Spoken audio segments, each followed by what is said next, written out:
Ya surgiendo la investigación. Sebastián Argibay, juez federal de Santiago del Estero, es quien tiene a cargo la investigación contra RT Inversiones.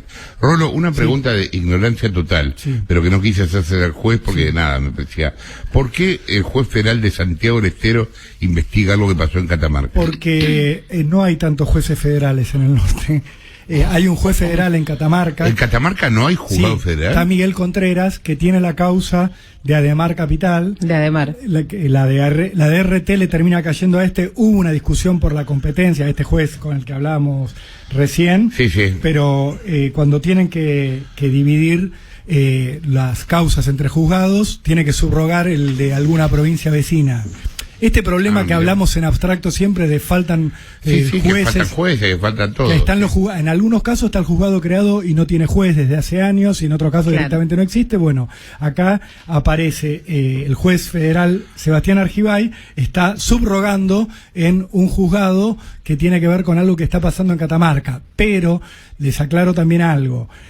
Este desastre de las financieras de Catamarca ha generado víctimas también en Tucumán, en La Rioja y en Córdoba. Porque claro, como se iba corriendo la voz de que había un negocio fabuloso en estas empresas, los inversores iban corriendo el boca a boca y les llegaban a otras provincias, que muchas veces están muy comunicadas. Iban armando como franquicias, Rolo. Pero no ponen como un referente que en esa provincia empieza a hacerse cargo del negocio. Sí, Ceci, pero en este caso en particular, con estas tres, era más que iban pasando el boca a boca y la gente se movía de La Rioja, iba a Catamarca a poner la guita. O sea, porque les parecía fabuloso, como decía el doctor Argibay, la causa principal es la de Ademar Capital. En ese contexto de la estafa que habría cometido Edgar Ademar Bacchiani, tan cercano al hermano del gobernador de Catamarca, hay gente que hace por lo menos 3 semanas va todos los días a pintar oficinas, ha quemado tacho de basura en distintos lugares. Le han prendido fuego un tacho de basura. ¿Cuál era el que estaba internado y lo habían ido a estrechar al hospital? Ademar lo quisieron detener, Ademar se internó, a los días lo sacaron de la internación porque no tenía nada, lo meten preso, estando preso dice: yo voy a devolver todo, pero les voy a dar los códigos de mis cuentas de criptomonedas. Cuando lo mandan a la casa con ese acuerdo y descubren que su saldo en Binance, la billetera virtual, era $0,11. Y los peritos de gendarmería no logran abrir sus cuentas y de Binance le dicen: no, están bloqueadas porque lo pidió Ademar que le bloqueemos las cuentas, el propio dueño, con lo cual no había forma de entrar, y ahí lo vuelven a meter en prisión. Y ante esto los ahorristas van a la casa del juez Contreras y le dicen: vos sos cómplice, y prenden fuego cosas en la puerta de la casa con un megáfono. Ante esto el juez denuncia a los ahorristas por intimidación. Este es el nivel de crisis social. Es de locura, es una locura total, Jorge. A cada uno que detectan los ahorristas que está vinculado con una de estas empresas, ponele: este era el que trabajaba de recepcionista, lo corren por la calle. El tesorero de Ademar se tuvo que refugiar en una oficina de la policía de Catamarca porque lo linchaban en la vía pública. Y por eso es que se habla de tanta gente metida como víctima en estas operatorias, que ahora tienen este video de la causa que maneja el juez. ¿Vos lo pasaste ayer en la tele? Lo teníamos, para pasarlo pasamos. ¿Por qué, Jorge? Porque está el tipo sentado y lo mejor de todo es, el titular de la empresa es Edgardo Bulacio. El hijo es Edgardito Bulacio. El que aparece contando plata es Edgardito Bulacio. Va a declarar el papá como imputado ante la causa, ante el juez, y dice: no, yo no tengo nada que ver, es mi hijo el que está en esto. Yo era un socio. Nadie se hace cargo, ni siquiera dentro de la familia, del desvío de fondos. De la responsabilidad. Que empezó como el manejo de un Rapipago, y con esto te cierro lo que mencionaba el juez Argibay, y en un momento cuando empiezan a revisar las cuentas descubren que durante meses habían retenido los pagos del Rapipago, de pago fácil. Habían estafado a Rapipago. No los llevaban a estafar, pero que tenían retenidos 28 millones de pesos en un mes, que la gente iba a pagar las cuentas y ellos se las guardaban. Este es todo el escándalo que hay en Catamarca, y por eso hay tanta preocupación, porque hay mucha guita que sospechan que era de gente catamarqueña que salió de la provincia, y esto es un desastre ya a otro nivel. Bien, un cambio de tema, pero estoy mirando por la red TN está perfecto en el aire, y quería decir realmente felicitaciones a la gente, a nuestros compañeros, tanto del canal como de TN, porque están laburando en condiciones que deben ser un caos, Sí. digamos, Sí. pero el aire está igualmente prolijo. Ahora estoy viendo un móvil en vivo desde Catamarca. Habían ilustrado antes unas cosas con unas fotos que me imagino que tiene que ver con esto, pero digamos, el tema del hackeo no se está trasladando a la pantalla, por lo menos no hasta ahora. Sí, O y sea realmente que, fue muy difícil, es muy difícil. Yo hablé en el corte con Payares, que estaba al aire, está al aire todavía en Socios del Espectáculo, y me decía, nosotros por ejemplo estamos laburando sin música, y para un Claro, programa cuya estructura básica, además de la información del espectáculo, es la música que acompaña a la gracia, bueno, es como una puñalada al corazón, pero bueno, sí, estaban claro, saliendo al aire pero bueno. con prolijidad y dignamente, esa fue la palabra que usó. tal cual, coincido totalmente. Un abrazo a la gente de tanto de TN como del canal. Bueno, Rolo, Sí. ¿qué es esto de que es increíble esto? Perdón. Sí. Escuchen esto porque es increíble. Inédita resolución en el Chaco. El gobierno autorizó a los presos a tener celulares, notebooks y tablets. Cuchillo, ¿no? Y No, por ahora no. próximamente. La sí, respuesta es por ahora no. Es ¿Rolo? un escándalo el que se armó en la provincia del Chaco, que está empezando a tener, por supuesto, repercusiones nacionales a medida que lo vamos contando. Lo que ocurrió, Jorge, fue que el Ministerio de Seguridad y Justicia de la provincia de Coqui y Capitanich emitió una resolución el 23 de mayo, que recién se conoce ahora, que está empezando a trascender a partir del escándalo. ¿Por qué? Porque la resolución oficial que firma la ministra de Seguridad, que se llama Gloria Beatriz Salazar, dispone que el Estado tiene que garantizar el derecho a la comunicación de los presos con el mundo exterior, con las familiares, pero también con toda forma de comunicación que ellos necesiten, con toda persona vinculada a ellos, y que van a tener que garantizar esta situación desde el Estado. El planteo de fondo del Ministerio de Seguridad es el siguiente. Durante la pandemia se permitió entrar celulares y notebooks y tablets a las cárceles porque no se podía realizar la visita presencial de los familiares. Sí. Terminó la pandemia y ahora sacan esta nueva resolución donde dice, bueno, tuvimos aquella experiencia en pandemia y nos dimos cuenta de que es necesario garantizar la utilización de dispositivos móviles en las dependencias policiales, o sea, en las comisarías y en las dependencias penitenciarias de la provincia, porque eso ha facilitado y ha promovido el acceso a la educación, a la información, a la conciliación de los vínculos familiares y afectivos, el acceso a los derechos culturales, entre otros de raigambre convencional. Citan, por supuesto, a las convenciones de derechos humanos a las que adhiere la Argentina. Sí. Entonces, lo que resuelve la ministra es, vamos a habilitar un protocolo para que los presos tengan celulares, notebooks y tablets. Cuando vas al protocolo, dice que todos los presos tienen derecho a ingresar un teléfono celular, que si ya lo tenían lo pueden blanquear, siempre y cuando lo registren a su nombre. O sea, le tienen que decir a la cárcel donde están, bueno, mirá, yo fulano de tal, tengo este número. Cuando avanzas en la lectura del protocolo, dice que si no tienen celular, que se lo puede llevar un familiar, que pueden utilizar el que hasta ahora haya sido de un familiar y ponerlo a su nombre, que no hay ningún problema.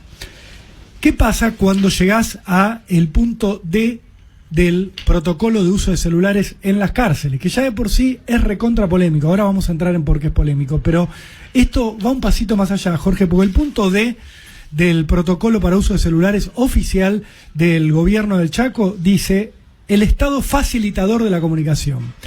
Y aclara, si la persona no cuenta con los recursos para acceder a un dispositivo móvil, la unidad policial o penitenciaria facilitará la comunicación de la persona.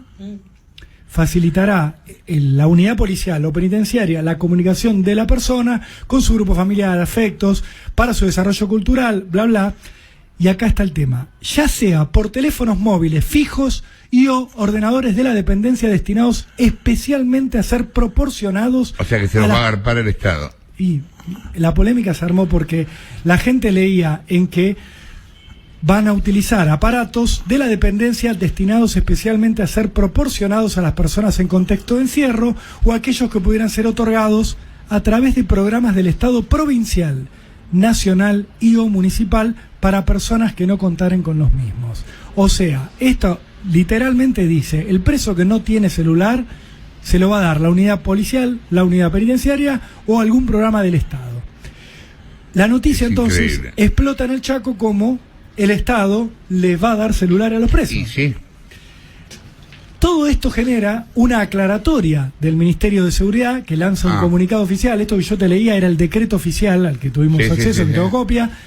Y el gobierno ante esto te decía que la resolución es del 23 de mayo. Empieza a correr la noticia, tarda, pero se corre en las últimas horas, y saca un comunicado aclaratorio, cuyo título es: el gobierno garantiza el derecho a la comunicación de las personas privadas de su libertad.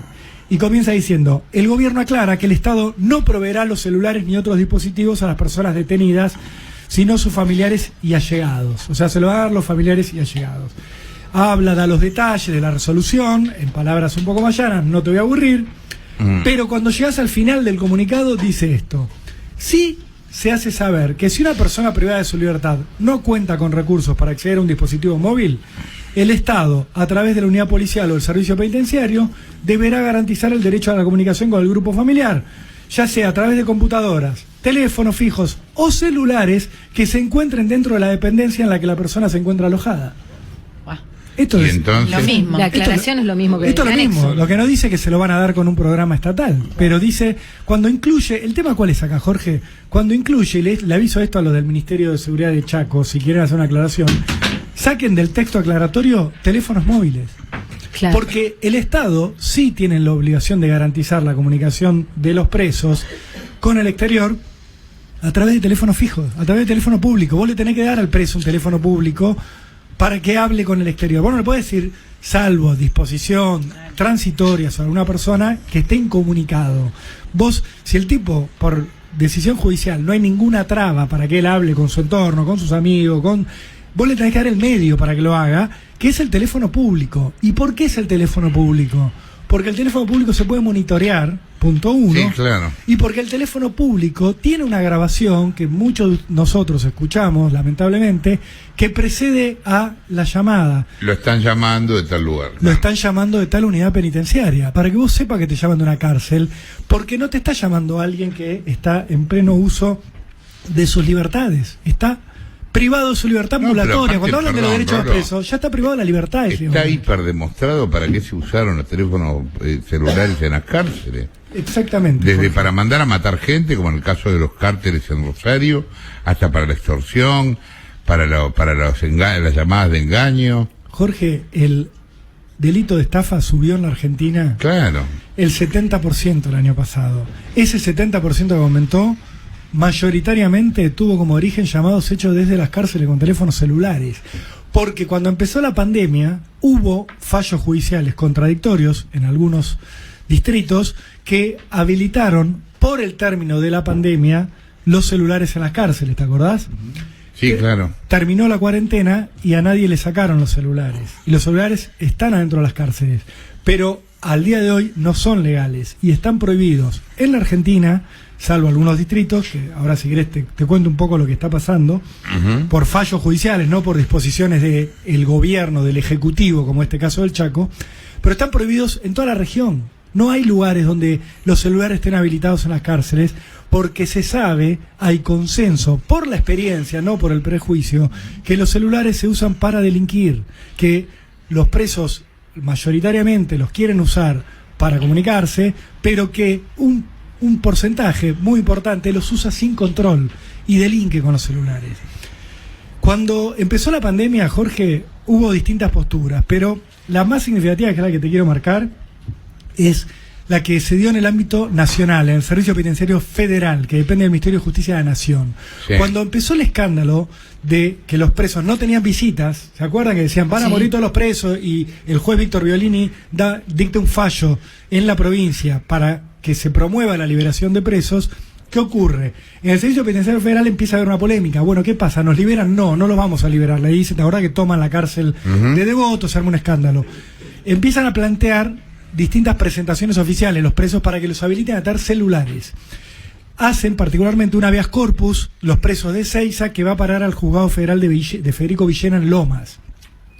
Y ahí hablan todos los interesados. Habla el Ministerio de Justicia de la Nación y hablan los representantes de los presos, habla el organismo de derechos humanos. Y lo que surge en ese fallo es el siguiente textual. Dice, hay consenso a partir de todo el conocimiento que se tiene y todo lo que han expuesto, que los celulares generan un problema mayor que el que solucionan, atentan contra la resocialización de los detenidos e incluso pervierten al entorno que los rodea, sin contar la posibilidad del daño inminente hacia la sociedad que significan los celulares en manos de presos. Esto dice esa respuesta a ese habeas corpus, en el cual el Estado Nacional había dicho, les vamos a proporcionar los medios a los presos para que se mantengan comunicados con su entorno. ¿Cómo lo hicieron? Les regalaron más de 14.000 tarjetas telefónicas prepagas para que puedan hablar por los teléfonos públicos sin pagar.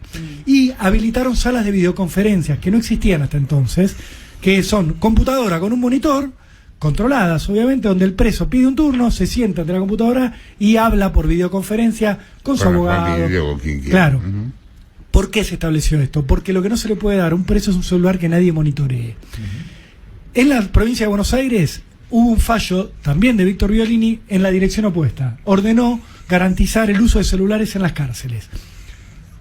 Con esta resolución, los celulares entraron a las cárceles, Jorge, en la provincia de Buenos Aires, que es el servicio penitenciario más grande de la Argentina, que tiene... Bueno, y Violini, ¿no? Bueno, lo hizo Violini y habilitó los celulares. Los celulares que en realidad ya estaban, que los guardiacárceles le vendían a los presos, pero cada tanto simulaban requisar y controlar.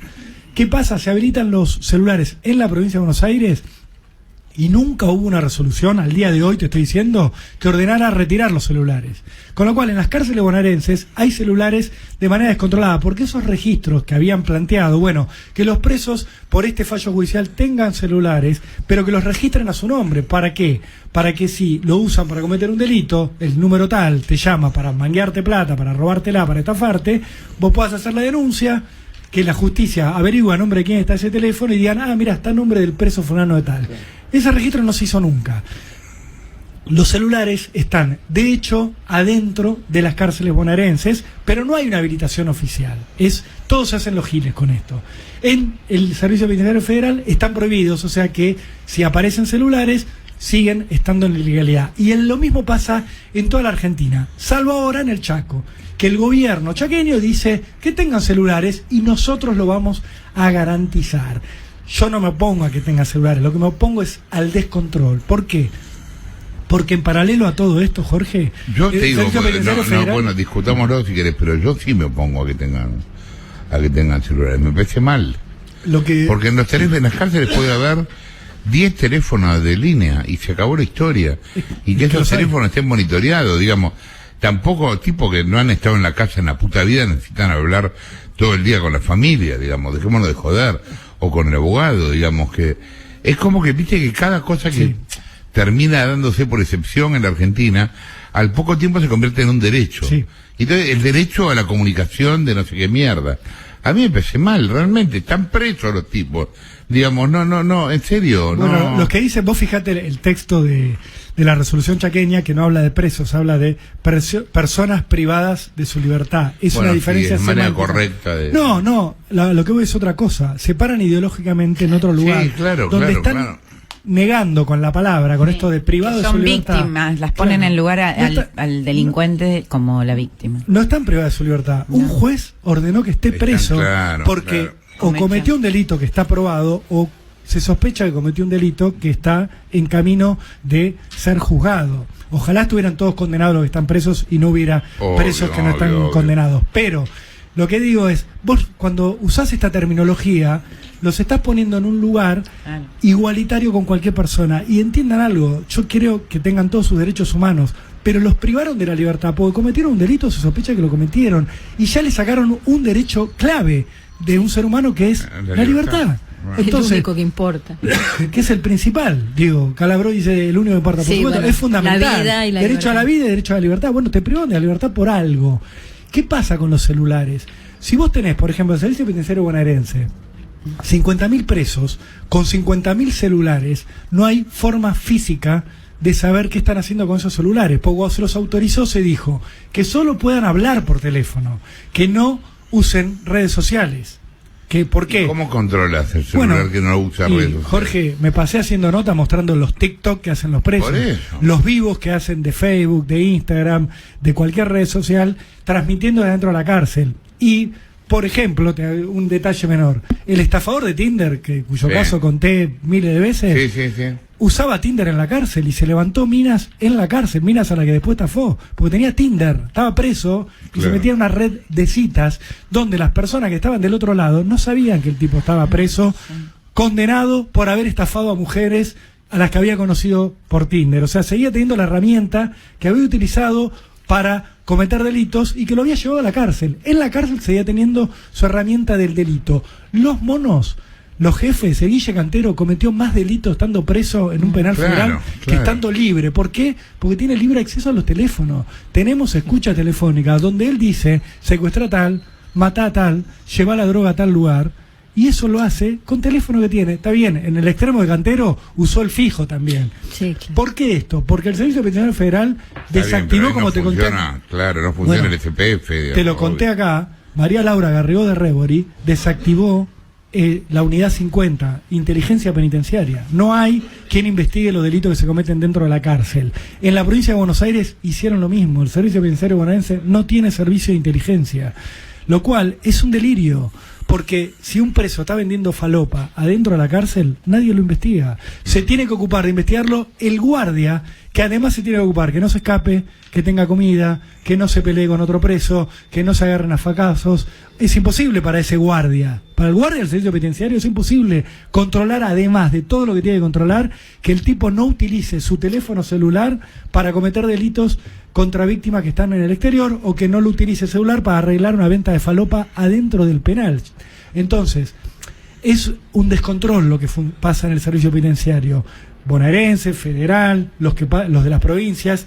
Y sobre esa situación, que ya sabemos que tenés guardia mal pago, que algunos son corruptos, que a algunos le venden los celulares, venís con este decreto, Chaco, a decir, vamos a garantizar nosotros que cada preso tenga su celular, y no dice esta misma resolución cómo los van a controlar. Lo único que dice, ¿sabes qué, Jorge? Que se van a registrar los celulares, y que si se descubre que alguno lo utilizó para delinquir, o sea, post facto, se lo van a sacar. Esto es lo que dice la resolución. Claro, sí, ya sabemos que si comete un delito va a recibir, esperemos, el castigo correspondiente. Lo que nos dice es cómo van a hacer las autoridades chaqueñas para evitar que ese celular que ellos le garantizan al preso sea utilizado para cometer el delito. Porque la represión posterior después de la denuncia, y bueno, sí, ojalá llegue, pero lo que vos tenés que hacer como autoridad es evitar que estar dándole una herramienta a un preso, que no es cualquier persona, es alguien que fue privado de su libertad por alguna sospecha o por alguna condena, que lo utilice para seguir vulnerando al resto de la sociedad. Por eso es un escándalo esta resolución de la provincia chaqueña, y por eso tuvo que salir a dar tantas explicaciones el gobierno de Capitanich, que no terminó de aclarar la situación. No explicó todavía de dónde van a salir los celulares que van a garantizarles a los presos que no puedan comprarlos dentro de la cárcel. Esa es la situación, Jorge. Me parece que va a traer mucho más revuelo, porque hay algunos organismos de derechos humanos muy contentos con esta resolución y que la están vascando, y fuerte. De hecho, citan al Comité contra la Tortura en la resolución el Ministerio de Seguridad. Veremos cómo sigue entonces esta historia. Rolando Urbano, señores, 1 de la tarde.